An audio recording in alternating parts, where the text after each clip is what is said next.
Thank you, Vijay and Shane. Really appreciate your time today. I know the audience is going to love what you say and learn a lot from it. Just in the interest, I mean, the nature of things are Shane is joining us from Australia, which is around 3 a.m. right now, and Vijay is joining us from California, and I'm on the east coast of USA. So, kind of just talks about the need for being global and how you can actually work very effectively globally, and how you can leverage the talent which is across the globe. And we have two people who have done this very effectively for multiple years.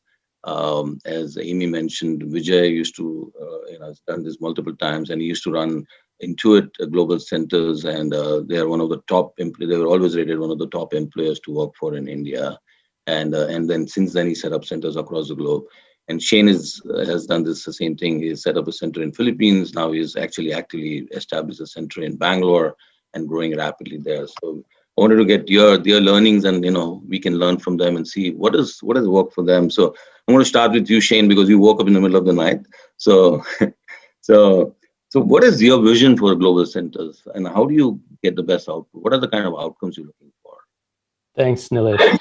I think, as you start to think about this, the problems you're trying to solve have to be front and center of what you're trying to do. Often when people think about these, they think about it in a way of saying, I'm looking for arbitrage, I'm looking for a way to kind of deliver value. But value and the meaning of value shouldn't be a place for cheap seats.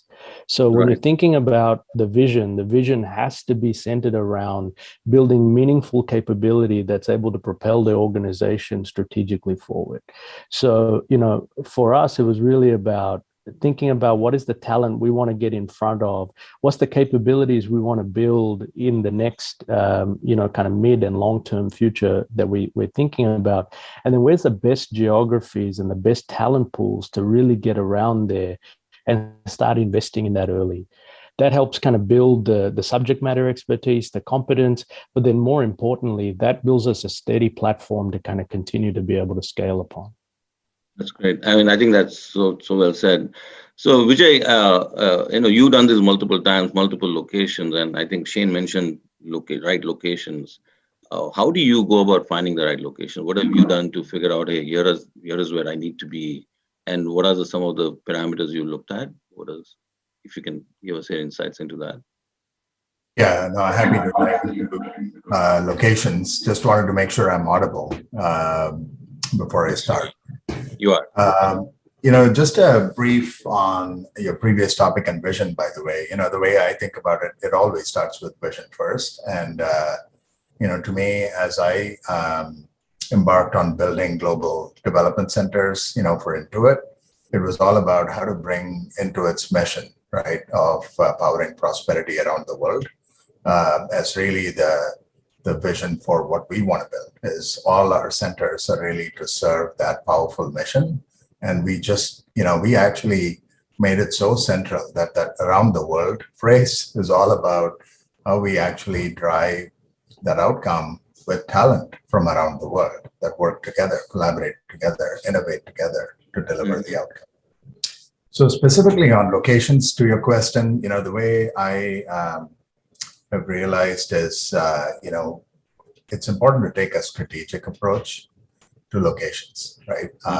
As you said, when I started in 2008 to think about, responding to Scott Cook's challenge, of how to actually bring the power of talent in India to achieve the mission. I said, it's all about making sure that we anchor it, and align it to the company strategy. So I started with essentially a few principles that actually have served us well. I started, I called it the global engineering principles because I started out with a focus on engineering, but it essentially evolved into its global talent and location strategy. Right. There are a few things that you need to think about when you take the strategic approach. The first is, going from the mission of the company to the strategic outcomes you want to drive. And what are the capabilities? Shane talked about this. What are the skills and capabilities that you need in order to deliver for the future, right? That you're envisioning, and be able to take that and look at, what are the right locations. So the reason why I called it a global talent and location strategy is you can't separate the two. Right. So based on this mapping of skills and talent, and based on an internal assessment of what we have, then it was a go forward strategy of what do we need to address for the future, and where are we able to find those. Now, it's not just about identifying locations. Just one more point is you've got to really have principles on how you construct, right, these locations. And I'm happy to expand on it as we go forward. Sure. Thanks, Vijay. So, Shane, coming back to you, you built the center in Philippines. Now you're in Bangalore. How do you, and you said, your purpose is to build a world-class center, which is a differentiator for the company, adds a lot of value. What are some of the things which you have done to make it real, make it effective? Because, there's always that, hey, why are you doing this? Why can't we do this where we are already? And how are you able to, bring that shared vision across the company and have an effective collaboration across the company to make that happen? So. Yeah, that's critical, right? Having the organizational buy-in and appreciation for what you're trying to achieve and the problems you're trying to solve is critical, right? So, it's not something to be underestimated. It's important that you bring the right people along the journey organizationally so that people can wrap around the problems that we're trying to solve, the future, the experience, and then what that will mean back into their individual kind of units and then into the broader organization as we kind of continue to move forward. But that adoption is very critical as you kind of think about enabling the work that you move over, enabling the success of the foundations you're able to build in terms of, walking hand in hand with subject matter experts as well as, strategic business owners and being able to kind of bring those people to the table with the new capabilities so that you can build it kind of sustainably. In that as well, there's a lot of instances where you're dealing with work that maybe doesn't have all the standard operating procedures and you're building them from scratch, right? So how do you do that in an inclusive way that's kind of well valued? So that whole piece of organizational buy-in and working together, is a really, really big component.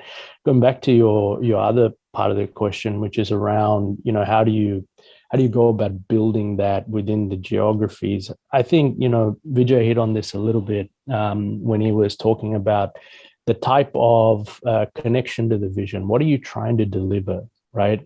And what are those differentiated experiences that give you a value proposition for people who want to come on the journey with you? Mm-hmm. And as you're building that capability, and as you're selling that vision has to be something that matters at the core of the individuals you're looking for. And, being able to kind of really get to them, help them see that, help them be connected to it and be a part of that is really, I guess, the core game. So, understanding the environment, understanding the geography, understanding the nuances, appreciating your kind of corporate culture, but appreciating equally the local culture and kind of synergizing those together to create new ways of operating, not necessarily the way we've always done things. And that, again, comes back to the adoption, across the enterprise. So as you start to bring these things together, you create a clearer path. And then when you're able to deliver on what matters, you're not only selling the dream, but you're living the dream, right? Whereas most importantly, sometimes people sell the dream and then deliver a nightmare. And so you're trying to really kind of walk away from that in being meaningful, being intentional, and then, delivering on that and in terms of what you kind of promise to people across the board. Great. I think that's so important. And actually, I want to, Vijay, I think what Shane says is, how do you ensure that you're delivering what really matters? Like, how do you make sure that it doesn't become another offshore center for cost arbitrage? And how do you ensure that you are actually changing people's lives by doing the kind of work which you want to do? What are some of the things which because some of these people you hire in global locations, they don't know your customers. They are not close to the customers. And how do you ensure that they understand that those pain points and adding value to the customer, which is what we all are trying here to serve. So yeah, I think that is a topic, and a great question. I remember writing about it extensively in terms of, this global culture that I built, and what I believe is super important for every global company. As I was saying, for the past 7 months, I'm actually in the healthcare domain, right, at Castlight Health. And I go back to, and I have an opportunity now to put all the learnings, from my 30 years into practice here. It goes back to, again, what is the vision, right? So here, for example, just to frame what I'm about to say, the vision that we have is how do we enable millions of consumers, to live happier, healthier, and productive lives, right? By making healthcare and well-being easy to navigate, right, and easy to consume. So with that as a vision, now the way I think about my global talent is they really have to feel that connect, right? And you talked about how to make that happen. So let me walk you through this. The expectations. I think it starts with expectations for my global team, right? It's not just about coming in and doing some work. It's really about how to make that business outcome happen, how to own that business outcome, and how to drive it, irrespective of what location you actually are. So it's no longer about, I want this mindset that people can be obsessed with customers independent of location. Back at Intuit, we had these two methodologies, they are called customer-driven innovation and design for delight. These were traditionally practiced, with this very high touch, in-person, follow me home type approach, where you can go observe customers in person. Obviously, if you have an engineer sitting in Bangalore with the small business here in the US, how do you do this, right, in a scalable way? And so what we had to do is really first set that mindset that you own the customer and you can delight the customer. Now let's help you actually make this work at scale in a global remote way. So we set up, for example, these sessions where you can actually talk to customers, over video in a remote setting. Be able to have product managers in the US be able to record experiences observing customers and then having conversations, with my remote teams. There are lots of ways in which we can actually bridge this whole gap. And that to me is super important. You got to bring your talent closer to customers so they can be obsessed, right? And that to me is a key mindset. It's also about, in my mind, how you structure the organization. I talked about it in the previous response, right? I want to make sure that when we think about our global teams, we think about looking at, essentially the portfolio of work that needs to be done, what we need to deliver, and make sure that you are actually creating clear ownership of those elements of the portfolio, map to the location and the skills, and map to, outcomes. And so when you actually do it that way, what happens then is there is that sense of ownership that builds. There's a sense of, I need to be the master of this domain. I need to own the customer. I have a direct connect, with the business OKRs. And they actually bring different perspectives now, right? So remember, I talked about how to actually serve customers around the world. Now you actually now get diverse perspectives because people own it. They're not taking tasks anymore. They're actually coming in with perspectives and points of view and opinions and backed by data that allow you to then build a better outcome. So, there is a science behind how you empower teams, and this leads to better innovation. This leads to you attracting better talent.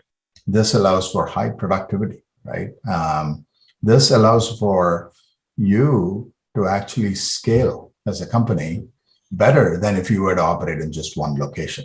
So oftentimes the misnomer is, the more distributed I am, the less velocity I'd have. Certainly you don't want to be like willy-nilly distributed. You want to be very structured and thoughtful. But if you do it well, you can actually accelerate outcomes. And I think something I've seen in practice. no, I think Vijay, you're so right at making it real, a purpose. And I think just to Shane, I mean, you guys are in the current times. Your purpose is so big, so important. What you do, Shane, from a Cardinal Health perspective. How do you bring that purpose and make it real for people in India, right? Because they are not experiencing, and particularly Cardinal, even in the US, we don't see Cardinal Health. We see the supplies at the hospital. So how do you make that, hey, the change, the work with the people in India are going to do? How is it going to change the lives of, and how do you bring that? And one of the other question I've gotten from the people is, you both are running multiple CoEs in multiple locations, right? What type of leaders do you look for the CoEs? Do you see them running global charters, or what is the best model to adopt in your opinion? So maybe Shane, you can start, and maybe Vijay, you can follow up. So. Sure, I'll just tag on from what Vijay last touched on, right? And I think that the key enabler of that is directly linked to your question, right? And as you start to talk about the shift or the sharing of power and accountability, right? Empowering the leaders or empowering the groups to be able to lead or own a process end to end, or lead or own an initiative or a project end to end, that is where you start to build the right kind of capability. Also, on top of that, you build the right kind of sustainability. So, you need leaders that are willing to stand up and challenge. You need leaders that can operate in an industrialized, environment with experience, but with a startup mindset as well, right? You need people that are agile. You need people that, are willing to kind of change, willing to iterate, willing to fail fast, and really kind of go through these things. Those are some of the key traits of what I think would be the successful leaders that come together. But it's also leaders that can stand and hold their own. It's not one that's waiting for instructions or waiting for something to happen, but someone that's actively engaging and driving the business in line with the vision and in line with the essence you're trying to create there. And I think as you go through those things, everything else starts to permeate across. Okay, Vijay, any closing thoughts from your end? So what kind of leaders, or do you run global business from your global locations, or what are your thoughts on that? Yeah, I think spot on, completely agree with Shane there. As I think about, again, from an R&D perspective, given that's my focus, right, globally, I think about, when I think about organizations, I think about critical mass self-sufficient teams with ownership, right? So this is like in the R&D context, it's product management, design, engineering, right, operations, all co-located. So they feel like they own that outcome locally. I think it's important to structure teams that way so they don't have dependencies, across locations. That mastery, autonomy, purpose, right? That's the core. In terms of leaders and what I look for people who are essentially obsessed with customers, right? I think it's important for people to have that deep mindset of I'm here to really move the needle and delight customers. The second is I look for people that are actually master collaborators. This is all about bringing teams together to make this work. And then the third is really people who feel like they're very good coaches, and not players and captains, right? It's important now in this world of global distributed to bring the servant leadership mindset of how do I enable people to do the best work of their lives, right? And so that means, I view the person on the front line as the person that's the expert on the customer problem and best equipped to solve it. I want to make sure that I bring, obviously, the right talent. I focus them on the most important problems, and I remove barriers that get in the way so they can move fast. So I look for leaders. And so, at Intuit, for example, we have whole products and whole businesses today, right? Like our enterprise edition of QuickBooks being owned and operated out of the center in Bangalore, for largely Western market, but, increasingly a global market. And the vantage point of Bangalore is, we took that product, which was US only, and today it's actually in so many countries around the world. It can be done, if you have the right, vision, the right culture, and the right leadership, like you said, and talent to make this happen. It's very doable today. So, Shane, coming back to you, Are there any challenges which you have faced, or which you may people may want to learn from? How did you go around that? For there are cultural differences. There are obviously people capabilities, technologies, processes could be different. What have you? Any last thoughts on the challenges, or what are, or maybe the other way of putting it, what are some of the success factors? I mean, I think we went through vision, we went to the right leadership, right talent. Anything else you would add to that? Yeah, I think I'll take the success factors, right, and kind of leverage on that, because the inverse is kind of the opportunities, right? But Right. Being able to really be clear around the type of talent you're trying to build, the type of skills you're looking for, and then being kind of purposeful and intentional about being able to execute that. I think the other thing is creating the right mix of diversity, right, within your teams. Mm-hmm. So how are you kind of assessing the broader community? How are you bringing people in? How are you creating an inclusive culture that really kind of captivates and allows people to bring 100% of themselves to work? When you can really start to bottle the essence of those things and line them up with the mission critical activities, they start to really kind of work seamlessly. It's very easy to kind of look at it and say, I need people that have these kind of business-minded focus points, but it's the soft skills and the connection back in, again, to the broader vision, and then being able to tie that back in and execute in that way. That's really, I guess, the kind of key points. And then bringing the rest of the business along the journey with you, right? Because without them, you have inconsistency in process and in rules and all of these types of things, and really being able to harmonize those effectively enables the success. All right. I think thank you both very much. I think these are very insightful, point of views from, for people who are just starting out or already have, but are looking to expand or looking to figure out. Vijay, and maybe just as a closing, do you think that this change or the new normal we are facing would change anything from a GCOE perspective? Do you think that, or do you think it's still, nothing has changed from that perspective? Yeah, no, I think that's a great one. That's the one point I thought I'll leave all of you with is, I think the pandemic obviously has been terrible for all of us, but in a way, it's actually helped the whole world understand what remote work is, right, and how to make it work. And so I feel like this is an opportunity, for us to capitalize on the muscle that has been built around how to work in a distributed fashion. In a remote fashion, everybody understands it now. That wasn't the case, when I started doing this 20 years ago. So to take that muscle and not lose it, right, and go back to the way it was, but really apply this, bring the global lessons, right, to now even local workplaces, so we can truly empower people to be able to have that balance and to truly, build those systems, right, use the systems that we built and strengthen them further, so work can actually be done at scale in a distributed fashion. So I think the new normal to me is a great opportunity for us to really go make this distributed workforce really work well. Yeah.